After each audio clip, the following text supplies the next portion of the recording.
L'humanité actuelle se trouve en face de plusieurs problèmes. Il y a encore pas mal de gens qui meurent de faim, bien qu'on nous promette depuis toujours que bientôt il n'y en aura plus. La santé globale a tendance à se détériorer. On le voit jusqu'à une époque assez récente, en fait. Les tenants du progrès technique prétendaient que l'augmentation de la durée de vie était une démonstration du progrès. Or, aujourd'hui, on n'a plus d'augmentation de la durée de vie dans nos pays, voire même en réalité une régression. Et puis, le nombre de maladies infantiles augmente.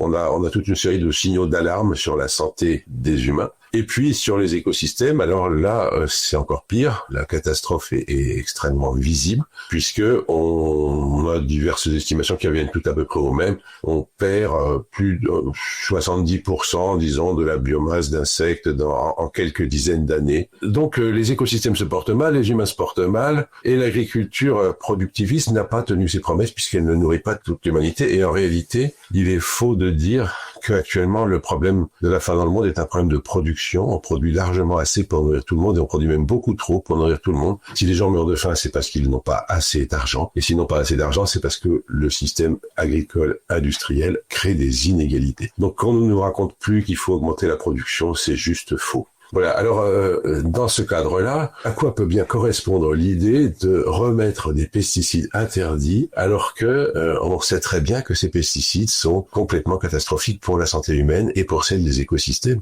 Eh ben, il y a qu'une seule explication, c'est qu'il s'agit d'un succès de lobbyistes et non pas d'un succès politique. Il s'agit pas de gens qui essayent de faire que les choses aillent mieux, il s'agit de gens qui essayent de faire qu'ils gagnent plus et que dans ce cadre-là, eh bien, ils ont réussi à obtenir l'accord d'un certain nombre d'élus, malheureusement au Sénat. Et puis, par les tours de passe-passe que vous connaissez, il n'y aura pas de débat à l'Assemblée nationale sur le sujet. Donc, nous sommes en face d'une loi qui est une loi, je dirais, illégitime. Elle prétend répondre à une demande des agriculteurs, elle répond à la demande de certains agriculteurs totalement actionnés par le lobby de l'agrochimie industrielle.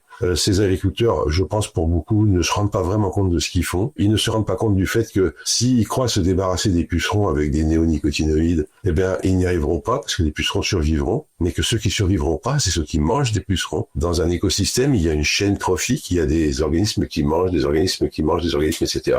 Et les produits toxiques s'accumulent au fur et à mesure de la chaîne trophique. Donc le résultat, c'est qu'en empoisonnant les pucerons, on empoisonne encore plus les coccinelles qui sont censées manger les pucerons. Évidemment, quand c'est plus de coccinelles, il y a encore plus besoin de néonicotinoïdes et on crée ainsi un cercle vicieux. Il y a toute une série de choses à changer. L'agriculture industrielle actuelle va dans le mur. Elle détruit la planète, elle détruit notre santé. Et donc, il est urgent de la changer. Mais toujours pareil, quand il y a un système très puissant qui est en place et qu'il faut le changer, ça peut pas se faire dans la joie et la bonne humeur. Il y a des luttes, et c'est ces luttes auxquelles on assiste, et c'est un combat d'arrière-garde que représente cette loi du plomb. Heureusement, il y a des paysans et des paysannes qui sont conscients de ça et qui réagissent. J'espère qu'ils seront entendus.